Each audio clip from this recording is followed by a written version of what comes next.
journal. We're going to call this one function tables. You'll want to write kind of small on this one because there is going to be a lot of words that we're going to be writing down. Lots of definitions today.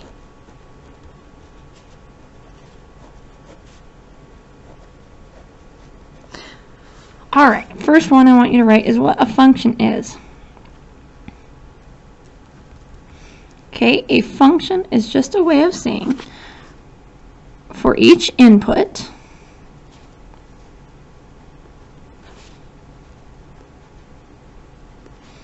there is exactly one output.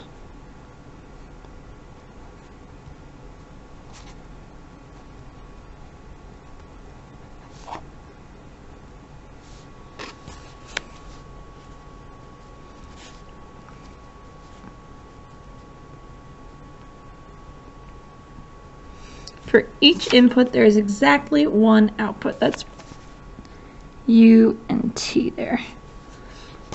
Okay, an output is, well, let's define those. Okay, an input is also known as the independent variable.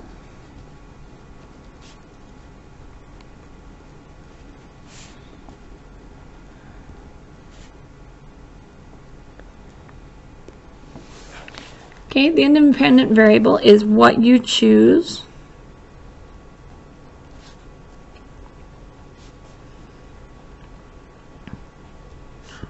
or controls the situation.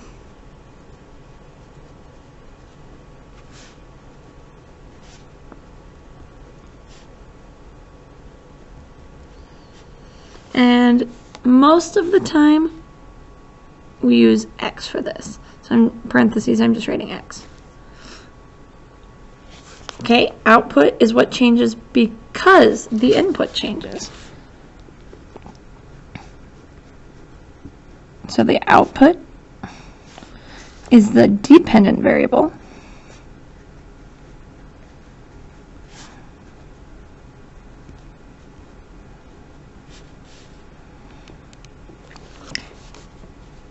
This one changes because the input changed.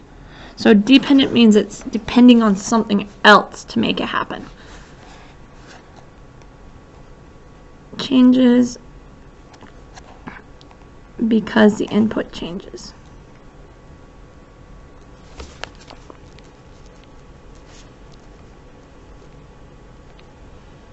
Sorry, that's supposed to be a P. I'm making all sorts of little typos today.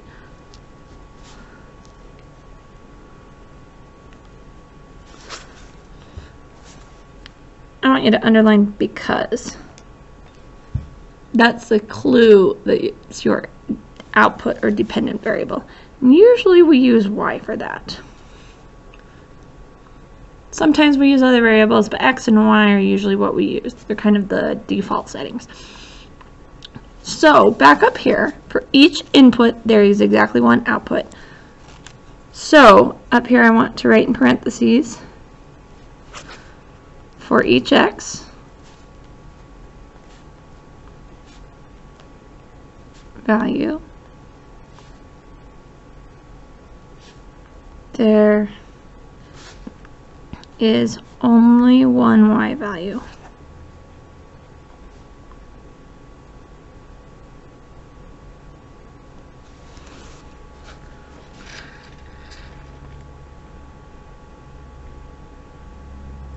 All right, next thing I want to write down is a function rule.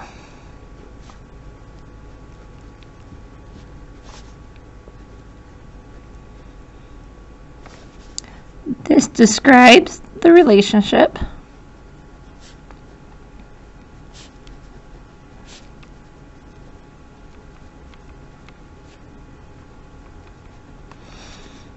between the input and the output.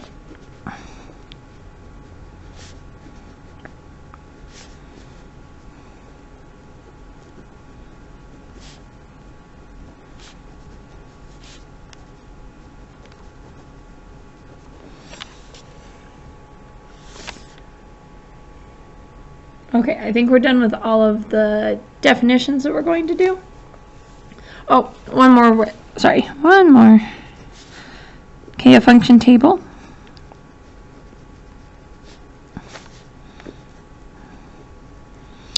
Is just a table that organizes the input, the rule, and the output.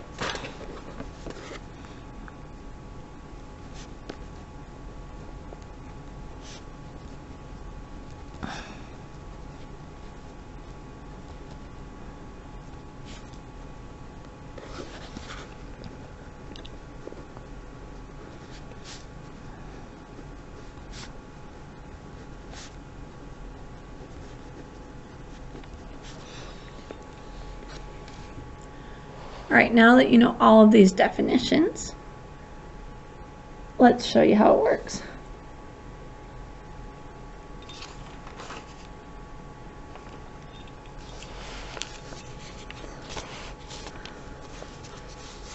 Okay, let's say we have an example. Y equals x plus 3. This is a function rule.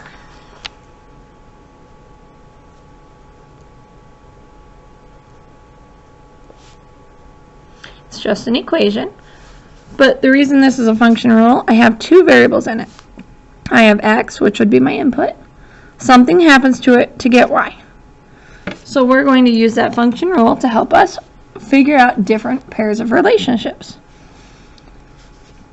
To write a function table, you need x, or your input,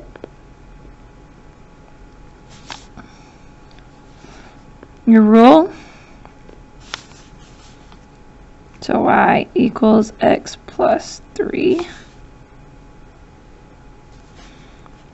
and your output.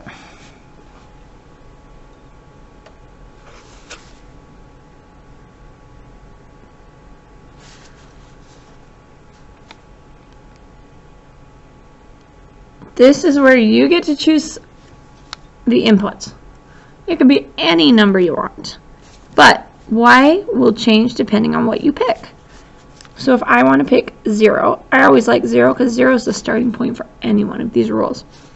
So if I pick 0, y is going to equal 0 plus 3. 0 plus 3 is 3, so that means y is worth 3.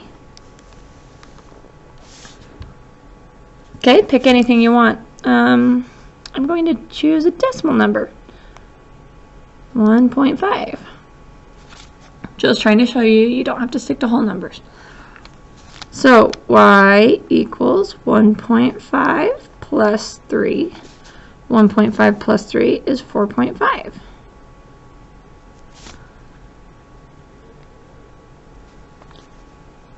Let's try another one. How about 7? Y equals 7 plus 3. 7 plus 3 is 10. Okay, and then there's one other piece to this function table I want you to add. I want you to show me the ordered pair together. So x and y together, the input and the output. So here my input is 0, my output was 3. Now why would you do this? Because, well, now you can graph your function. This one would be 1.5, 4.5. This would be 7 was my input, 10 was my output. But no matter what, the relationship here is that y is 3 more than x. Okay, not too hard. Let's try another one.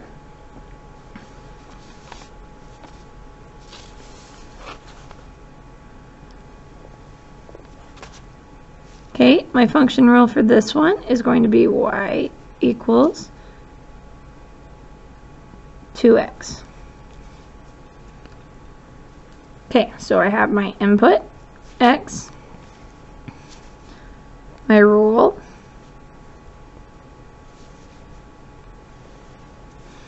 my output,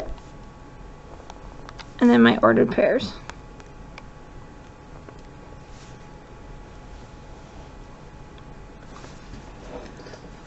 Okay, I can pick anything I always like to start with 0. It's just a very good habit, especially for graphing, to start with.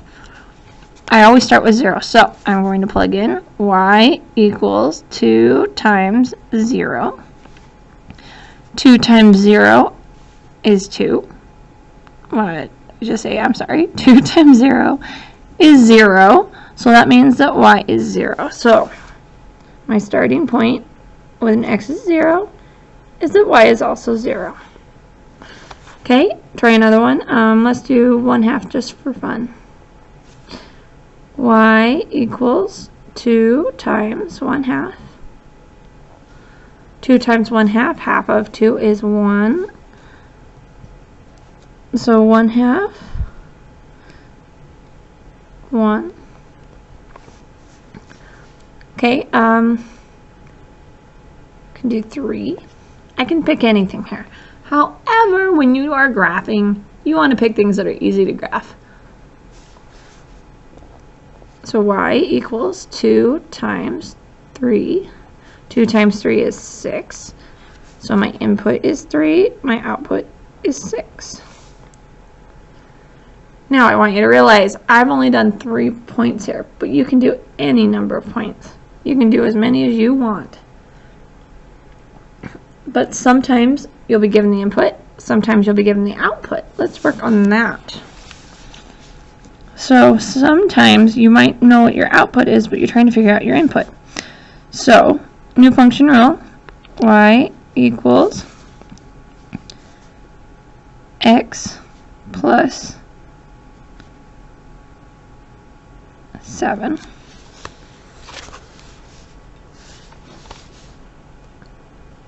If we choose the input, that's fine, but sometimes we might already be given the output.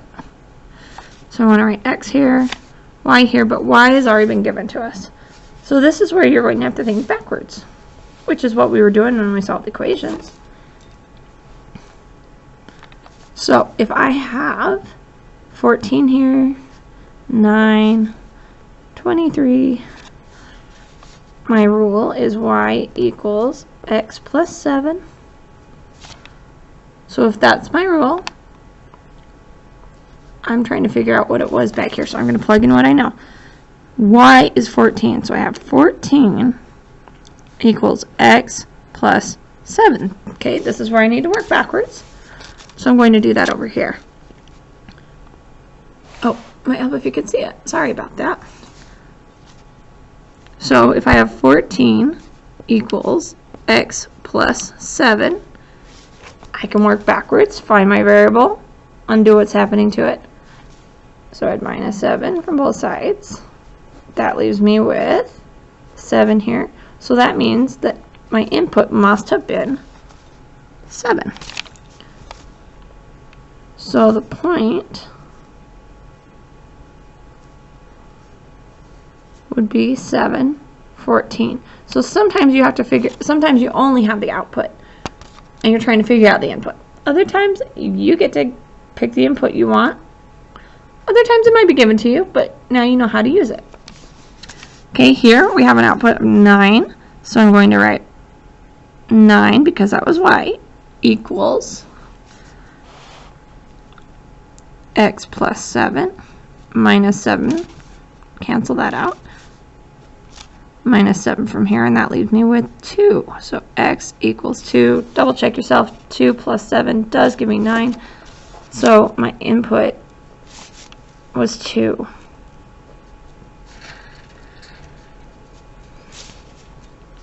Okay, my input here is 23.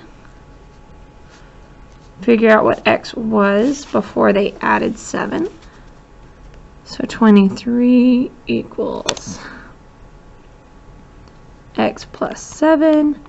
Undo adding 7, so I'm going to minus 7 from here, minus 7 from here.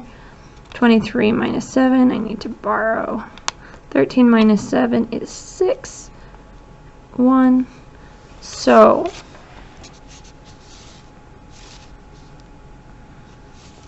I get an input of 16. So here, on this one, my input was 2, my output was 9. Here my input was 16 and my output was 23. Okay, that's about all we're going to cover right now on function tables. The only other thing that would be mentioned in your lesson is that you're going to graph it. I don't have room to show you the graph on here, but you have the points and I know you already know how to graph. So I'm not going to worry about making you take notes on that.